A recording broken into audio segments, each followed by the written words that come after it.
this point I couldn't even move already. I was literally shaking of the pain. Hey everyone, it's Jess. Welcome back to my channel. For today's video, it is going to be what no one tells you about pregnancy, about postpartum. Start off from the beginning, from pregnancy. I mean, pregnancy in general, it's what a lot of people don't tell you. Well, for me, I haven't been getting nauseous. For me, I just knew that I was pregnant because I missed my period. I was a couple days late, so I automatically knew I'm pregnant again. I've been really TMI. I have been really gassy. It's just normal. If you've been pregnant, you know what I'm talking about. I recently have been getting a lot of acid reflux. Last time I ate some yogurt with some berries and it was bad. I could feel it like all the way up to my throat. I felt a lot of burn, a lot of discomfort, and that was the first time that's happened to me. It hasn't happened anymore. It only lasted, I think, 2 or 3 weeks. I am in the end, almost in the end of my second trimester. And for those of you who don't know, the trimester is broken up into 3. It's 3, 6, 9. So 3 months would be first trimester 1, 2, 3, and then second trimester would be 4, 5, 6, and then the last trimester would be like 7, 8, 9. And I am going into my 7th month. I am going into my 3rd trimester. So I feel like that's pretty much it of like my pregnancy. The first pregnancy was around like the same. You know, obviously it was just one baby. So now let's get to the postpartum. I have been thinking recently a lot about my postpartum, my birth and all of that birth process. In my first pregnancy, this is my second pregnancy, so I'm getting close to my due date, and I've been thinking a lot, like, what are the things that I experienced, like trying to bring it back into my memory. I've been remembering a lot of things that happened to me, a lot of good things, a lot of bad things. Mostly bad things happened to me postpartum, birth. So let's get to the birth process.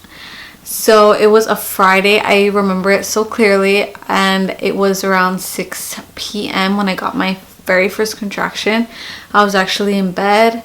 I was just laying down. It was like still, obviously I wasn't gonna go to sleep at 6 p.m. It only lasted like 2 seconds. It just felt like bad. And I was like, oh my god, what was that? Figured it was just like, you know, the baby probably moved, or like he just moved in a way that it hurt me. I didn't know, like I was 2 days away from my due date, but obviously like I didn't think that I was gonna give birth because I had just came back from an appointment. I had that appointment like at 4 p.m. and the doctor had just told me that I was fine, like I wasn't dilated. Like an hour later I felt it again, and then I was like, okay, I think this may be my first contraction. And my husband started looking things up on the internet. It was like confirmed, like a lot of women were saying, you know, look what they felt and stuff. The weird thing for me, you know, I would think that my water would break, but that's not the case. That's something that I didn't know, that your water doesn't necessarily have to break in order for you to start already dilating as your cervix is getting bigger. It's opening for the baby, starts pushing out. And I didn't know. I was waiting. I was like, well, I don't think I'm like contracting because like where's the water? So I don't think I'm gonna give birth yet. But that was not the case. For me, I was actually already dilating. So I couldn't sit down because it hurt just to sit down every time I had a contraction. And it jumped from having it within an hour to having it 20 minutes apart. Kid you not, like 20 minutes apart. And then boom, 15 minutes apart, 10 minutes apart, 5 minutes apart, 3 minutes apart. Didn't want to go to the hospital right away because I knew they would sit me down in the bed or lay me down in the bed, and I knew they would put me the IV, and that's what I thought that they wouldn't let me do. But my mom was actually with me, and she was telling me, don't go yet, wait until the contractions get closer, then we'll go to the hospital. This is pre-COVID, September 2019. My husband, my mom, and my sister were actually able to come with me, which I wish that would be the same for this birth as well.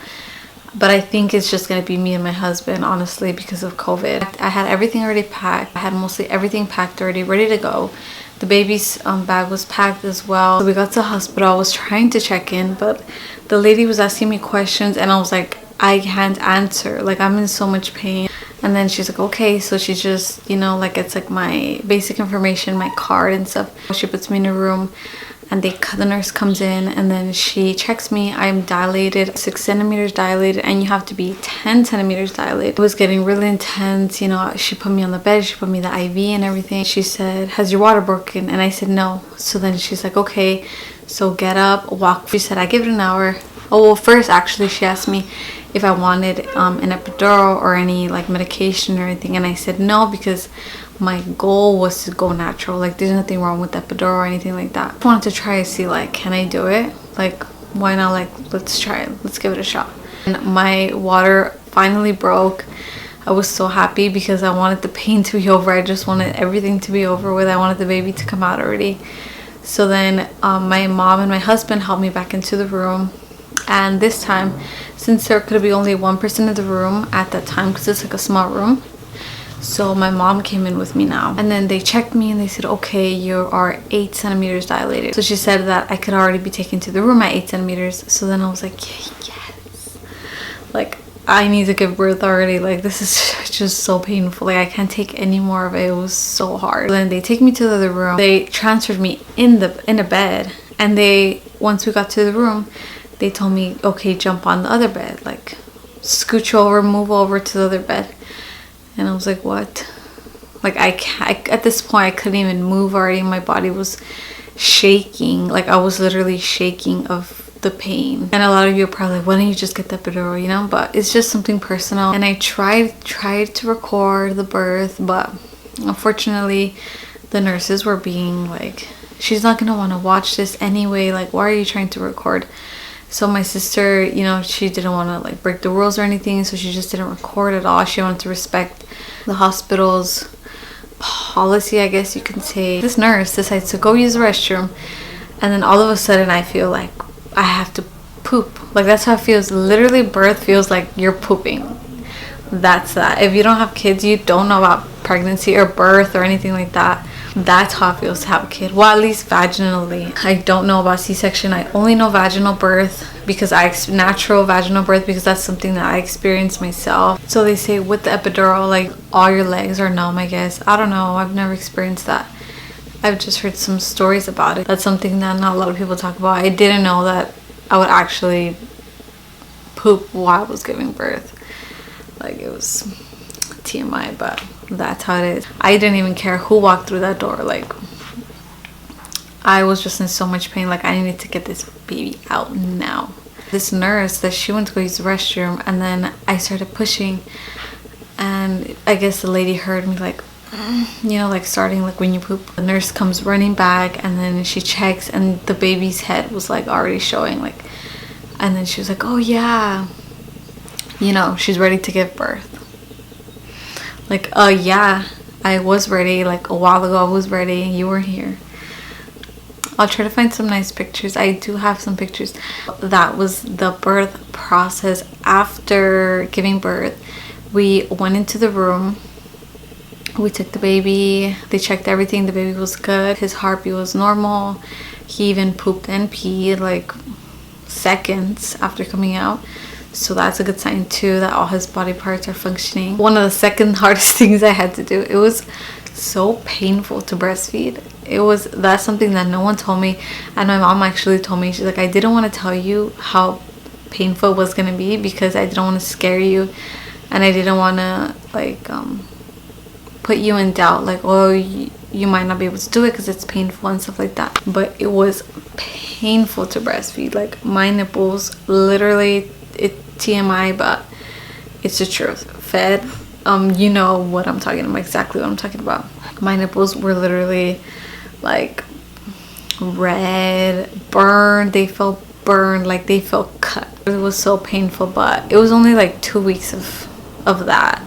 It was a lot, but I managed to get through it, and I'm glad I did, because I was able to breastfeed my baby for, actually not breastfeed, only breastfed him like 2 weeks. Taking the bottle, because we introduced the bottle as well, because I was pumping, and after, he did not want the breast anymore. After like 2 weeks of being born, he did not want the bottle. I was so upset, so sad, because I wanted him to be latched on, to be connected with me, but he didn't. He refused to take the nipple after he got his milk so easily from the bottle.